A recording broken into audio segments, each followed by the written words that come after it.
My wife slept with my brother during our divorce, then mysteriously claimed I stole $200, $0 from her to buy a house I never saw. Now she's suing me for everything. How do I prove I'm innocent? I never thought I'd be the guy writing about how my wife, Lisa, screwed around with my brother, Mark, during our divorce, and how it all exploded in my face. But here I am, and honestly, the whole thing still feels like some messed up nightmare I can't wake up from. The craziest part. It all started with little signs I ignored, thinking maybe I was just paranoid or overthinking things. Turns out the signs were there all along, I just didn't want to see them. So a little backstory. Lisa and I had been married for about 8 years. We had a decent life, nice house, good jobs, 2 kids, nothing too fancy but comfortable. We had our problems like everyone else, but nothing that seemed insurmountable. Or so I thought. We were in the process of divorce when everything started falling apart. The first weird thing was her changing her phone password, then hiding her texts. She'd go out more often, claiming she was meeting friends or running errands, but I'd catch her sneaking her phone away when she thought I wasn't looking. Small things, but enough to make me suspicious. One night I was sitting in bed scrolling through my own phone when I noticed her messages. I wasn't even snooping. I just glanced at her screen when she left it unattended for a second. And there it was, a message from Mark, her brother, that read, "Can't wait to see you tonight. Things are getting so intense."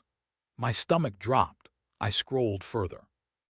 There were more texts, more flirtatious comments, and even some that crossed the line into outright sexting. I couldn't believe what I was reading. This was happening right under my nose, and I had no idea. The worst part was that she'd been lying about where she was going. She said she was at work or running errands, but her messages told a different story. They'd been meeting up late at night, sneaking around like teenagers. I felt sick. Betrayal doesn't even cover it. I mean, I knew Lisa wasn't perfect.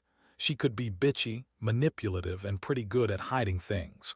But I never thought she'd cheat on me with her own brother. That's some next-level betrayal right there. I decided I had to confront her. I waited until she got home from work, heart pounding. When she walked in, I was sitting on the couch trying to keep my voice steady. I asked her about the texts. She looked surprised at first, then instantly defensive.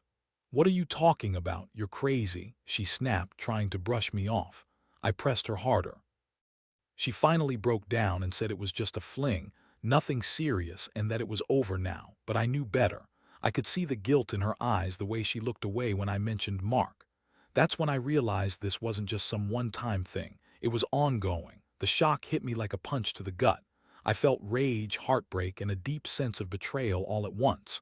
How could she do this? With her own brother, and during our divorce, no less. It was like the worst soap opera plot come to life. I kept asking myself how long this had been going on, what else I didn't know, what I'd missed. I felt like I was losing my mind. And then I remembered the money. Lisa had been acting strangely about finances lately, claiming she was saving for a new house, but I never saw any proof. She kept telling me I was imagining things, that I was paranoid, that she'd never cheat on me. But now I knew. The pieces were falling into place. That night I couldn't sleep. I kept replaying everything, her lies, her texts, her excuses. I felt so stupid for not noticing sooner, and I felt furious. How dare she do this? Not just cheat, but with my brother. It was like a punch to the heart. I started thinking about what I should do next. I knew I couldn't stay silent. I had to figure out how deep this went, what her motives were, and how to protect myself legally and emotionally. I also had to decide whether I wanted to salvage what was left of our marriage or just cut ties completely. But for now, I just sat there, stunned and trying to process everything. I never saw this coming, and honestly, I don't think I'll ever get over the shock of it. The next morning, I woke up feeling like I'd been hit by a truck. My head was pounding, and everything from the night before replayed in my mind on a loop. I kept asking myself if I'd missed all the signs, if I was blind to what was happening right under my nose. The betrayal was so raw, so visceral, I couldn't focus on anything else. I knew I had to act, but I didn't even know where to start. The first thing I did was go through her emails and texts again, just to confirm what I already knew. And sure enough, more messages from Mark popped up, some even more explicit. She'd been hiding this from me for months, maybe longer. I decided I couldn't confront her right away. Instead, I needed to gather evidence. I installed a hidden app on her phone just to keep track of her location and messages. I also checked her bank accounts. She'd been withdrawing cash, sometimes large sums. She claimed she was saving to buy a house, but I never saw any proof of that. Instead, I found a series of mysterious deposits and withdrawals that didn't make sense. I felt sick looking at it, realizing she'd been lying about everything. The house she kept talking about, it was a fantasy. She was spending the money on her secret life with Mark. While I was digging into her financials, I also started noticing other things. She was acting even more bitchy and dismissive, trying to brush me off whenever I brought up her strange behaviors. She'd snap at me over small things like leaving laundry out or not doing the dishes. But behind all that, I could see the flicker of guilt in her eyes. She knew I was onto her. We had a fight that afternoon, and I finally confronted her directly. I told her I knew everything about the texts, the money, the late nights. Her reaction was shocking. She threw a fit, screaming that I was crazy, that I was imagining things, and that I was just jealous. She told me I was paranoid and that she'd never cheat on me. But I wasn't stupid anymore. I knew the truth. And the truth was, she'd been cheating on me with Mark during our divorce, lying every step of the way. It was like I'd been played for a fool, and I felt humiliated, furious, and heartbroken all at once. I couldn't believe I'd trusted her for so long, only to find out she'd been sneaking around with my own brother. That realization changed everything. I started thinking about my options. I knew I had to get proof if I wanted to do anything legally or publicly. I didn't trust her to come clean on her own. I wanted to catch her in the act, or at least have some undeniable evidence. So I set up a few more surveillance measures, hidden cameras in the house, a voice recorder, and I even hired a private investigator to dig into her finances and her whereabouts. I didn't want to go into this blindly. I needed facts, not just feelings. The emotional toll was intense. I felt betrayed, yes, but I also felt a strange sense of clarity. I realized I'd been giving her the benefit of the doubt for too long, ignoring the signs because I didn't want to believe my wife, the woman I loved, could be this cruel. I thought about the life we built, the kids, the house, the years of marriage, and how it was all crumbling in front of me. I wasn't sure if I wanted to save it anymore. Part of me just wanted to burn everything down and start fresh, away from the lies and the betrayal. But another part was trying to hold on to whatever dignity I had left. That night I sat in the dark, replaying everything, trying to find some peace. I knew I'd have to have a serious talk with her soon. I also knew that whatever I said or did next, nothing would be the same. My trust was shattered, my sense of security gone. I looked at the bank statements again, saw the deposits from an unknown source, and felt a deep sense of anger. How could she do this? How could she lie to me, cheat on me, and then turn around and accuse me of stealing her money? The whole situation was so twisted that I couldn't even tell what to believe anymore.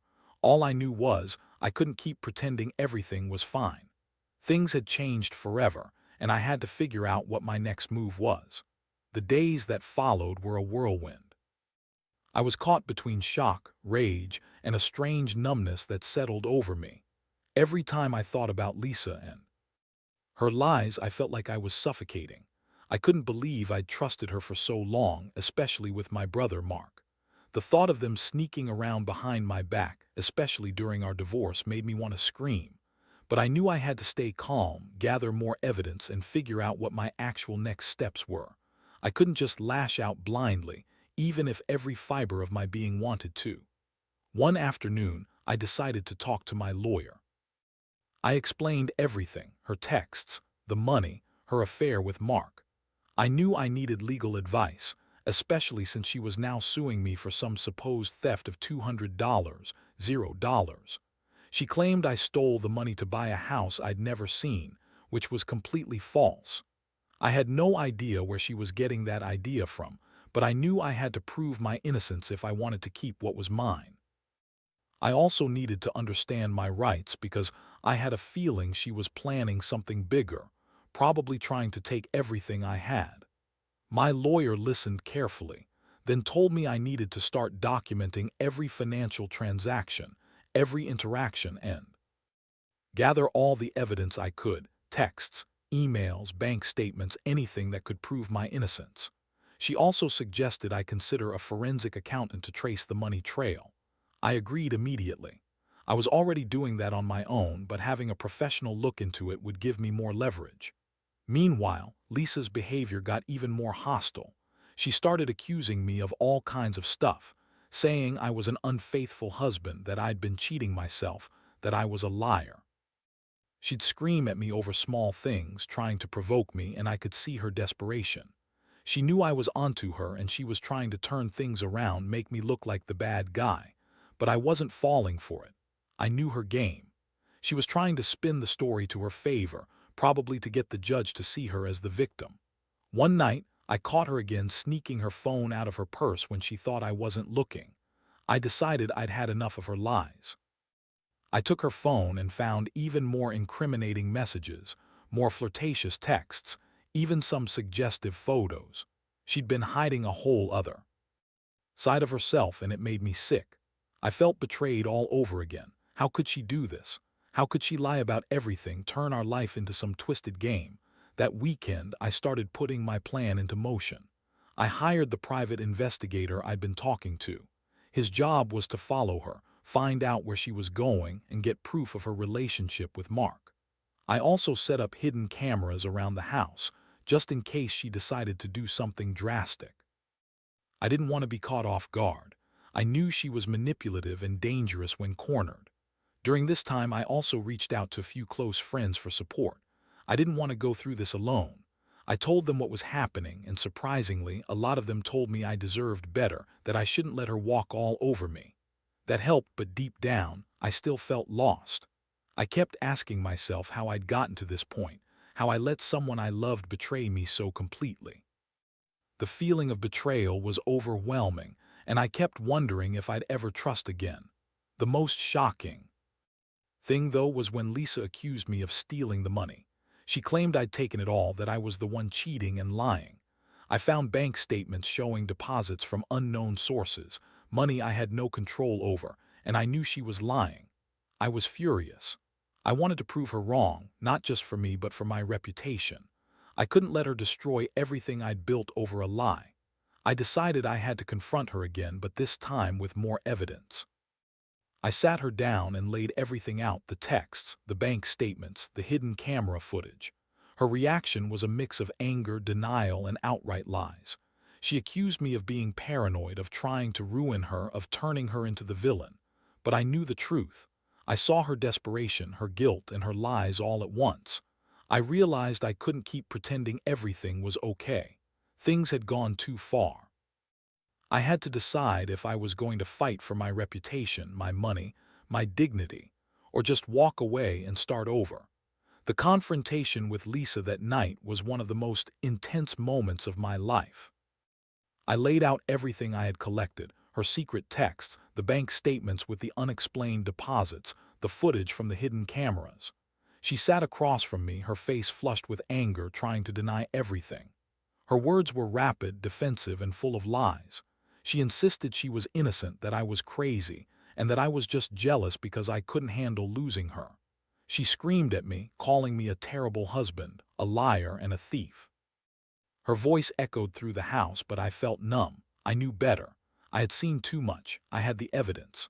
Her reaction was classic Lisa, bitchy, manipulative, trying to spin the story in her favor. She told me I was making all this up, that I was paranoid and insecure. She said I was only jealous of her relationship with Mark, that I was trying to ruin her because I was a controlling, insecure man. But I wasn't falling for her lies anymore. I looked her in the eyes and told her I knew she'd been lying, cheating, and stealing from me, that I had proof. She scoffed, trying to dismiss it all, but I knew she was panicking. Inside, that night after she stormed out of the room, I sat alone in the dark, feeling a mixture of relief and despair. I'd finally confronted her with the truth, but I knew the fallout was just beginning. I felt sick thinking about how deep her lies went, how she'd manipulated everyone: me, her brother, even her own family. I also realized I had to prepare for what was coming next. She'd start playing dirty, I was sure of it. She'd try to turn the narrative around, make herself look innocent, and probably go to court with some bogus claims about me stealing money or being unfaithful. The next morning, I woke up feeling more determined than ever. I contacted my lawyer again and told her I had more concrete evidence, that I was ready to take this to the next level. We discussed filing for full custody of the kids, especially since Lisa's behavior was becoming increasingly erratic and hostile. I didn't want her to manipulate the situation or turn the kids against me. I also started compiling a timeline of everything: her lies, her cheating, her financial misdeeds, and organizing it all for the legal process. Meanwhile, Lisa's attitude didn't improve. She started accusing me of all kinds of things, saying I was trying to ruin her reputation, that I was an unfaithful husband, that I'd been stealing from her all along. She even went as far as to threaten me with a lawsuit for defamation if I said anything about her affair or her financial dishonesty.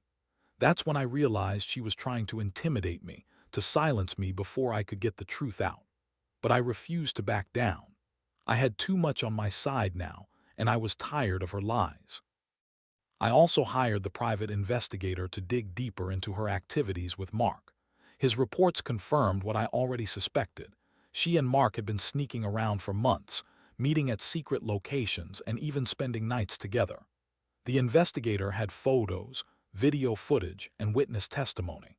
I felt a strange mix of anger and relief. Anger because she'd betrayed me so badly, and relief because I finally had concrete proof. I was starting to see a path forward, even if it was going to be messy and painful. The financial side was just as complicated. I discovered that Lisa had been siphoning money from our joint accounts, funneling it into secret accounts under fake names. She spent thousands on her trips with Mark, on designer clothes, on lavish dinners. She'd even taken out a second mortgage on the house without telling me. I realized she'd been planning her escape for a long time, using my trust and love against me. Now, with all this evidence, I knew I could prove she'd been lying about the money and that she'd been cheating with my own brother. All this came crashing down on me, but I refused to let it break me. I had to stay strong for myself and my kids. I knew the court battles would be brutal and Lisa would do everything she could to smear my name. But I was ready. I'd fought for my marriage for years, and now I was fighting for my dignity, my reputation, and my future. I didn't know exactly how this was going to end, but I knew one thing: I wasn't going to be the victim anymore. I was tired of being played, lied to, betrayed. It was time to take control and do what I had to do to protect myself and my kids from her manipulative, bitchy ways. Over the next couple of weeks, everything started moving faster than I anticipated. I met with my lawyer multiple times, handing over all the evidence I had gathered: texts, bank statements, the investigators' reports, even the hidden camera footage. We prepared for the inevitable court battle, knowing Lisa would do everything to spin her story and try to come out looking like the victim. I also hired a forensic accountant to track the money trail more precisely. The more I looked into her finances, the more I found evidence of her lies: withdrawals from accounts I never knew existed, payments to shady accounts under different names, and a mountain of receipts for trips and luxury items she'd bought with money she'd stolen. Meanwhile, Lisa's attitude only got worse. She became more aggressive, more bitchy, yelling at me over small things. She accused me of everything: of being unfaithful, of stealing money, of trying to ruin her reputation. It was like she was desperately trying to cling to her version of reality, even as I had undeniable proof she was the one lying, cheating, and stealing. But I refused to be baited. I kept my cool, knowing that any emotional outburst would only give her more ammunition to use against me in court. One evening, I caught her again trying to sneak her phone out of her purse. This time, I grabbed it before she could hide it. I went through her messages, her photos, everything. And what I found made my blood boil. There were more explicit conversations with Mark, even some videos of them together. I felt sick, but I also felt a strange sense of relief. Now I had concrete proof that she'd been cheating on me during our divorce, lying about everything, and hiding her affair from everyone, including her own family. I knew I had to confront her again, but this time with everything in my hands. I sat her down, laid out all the evidence, and told her I wasn't going to let her manipulate me anymore. I warned her that I was going to expose her lies, and that I was prepared to fight for full custody of the kids, her assets, and her reputation. Her reaction was shocking. She burst into tears, claiming she was the victim, that I was trying to destroy her life because I was jealous and insecure. She begged me to drop everything, to forget about the money and the affair and just go back to how things used to be. But I wasn't falling for her sob story anymore. That night, I made a decision. I was done playing nice. I was going to take her to court, push for full custody, and make sure she couldn't manipulate her way out of this mess. I also started preparing my own countersuit, claiming breach of marriage, financial fraud, and infidelity. I knew she'd try to fight dirty, but I had enough evidence to back me up. I also started talking to a therapist, trying to process my feelings, anger, sadness, betrayal, but also a flicker of hope. Maybe, just maybe, I could rebuild my life without her. The most shocking thing about the whole ordeal was realizing how much she'd lied and manipulated everyone around her. I'd always thought Lisa was ambitious and smart, but now I saw her for what she really was, a manipulative, selfish woman who'd do anything to get what she wanted, even if it meant destroying her own family. I felt anger, yes, but also a strange sense of clarity. I was finally seeing the truth, and I was determined to fight for my future. I knew it wouldn't be easy, court battles never are, but I was ready. I'd been betrayed in the worst way, but I wasn't going to let her win. Not this time. The court date finally arrived, and I was prepared in a way I never thought I'd have to be. All the evidence I'd collected was laid out meticulously: texts, financial records, video footage, witness statements from the investigator. I knew Lisa would try to spin her narrative, paint me as the villain, but I had enough proof to counter her every lie. Sitting in that courtroom, I felt a strange mix of anxiety and relief. This was the culmination of months of betrayal, lies, and manipulation. I was finally going to tell the truth, and I was determined to come out of this with my dignity intact. Lisa showed up looking frantic, her usual bitchy attitude replaced with desperation. She tried her best to appear innocent, claiming I was a jealous, untrustworthy husband who was trying to ruin her reputation. She brought her lawyer, a slick woman who tried to sway the judge with emotional appeals and false accusations about me. But I stayed calm, presenting my case with clarity and confidence. I handed over the evidence, making sure every detail was clear. I explained how she'd been lying about the money, cheating on me with Mark, and manipulating everyone around her. I also brought witnesses, friends who'd seen her secret meetings, the investigator's testimony, and even some of her own family members who knew about her affair. The judge listened carefully, asking questions and scrutinizing the evidence. It was clear she saw through Lisa's attempts to manipulate the situation.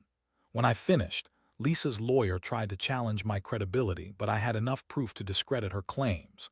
The judge finally ruled in my favor on most counts, awarding me full custody of the kids, returning my assets, and ordering Lisa to pay restitution for the stolen money.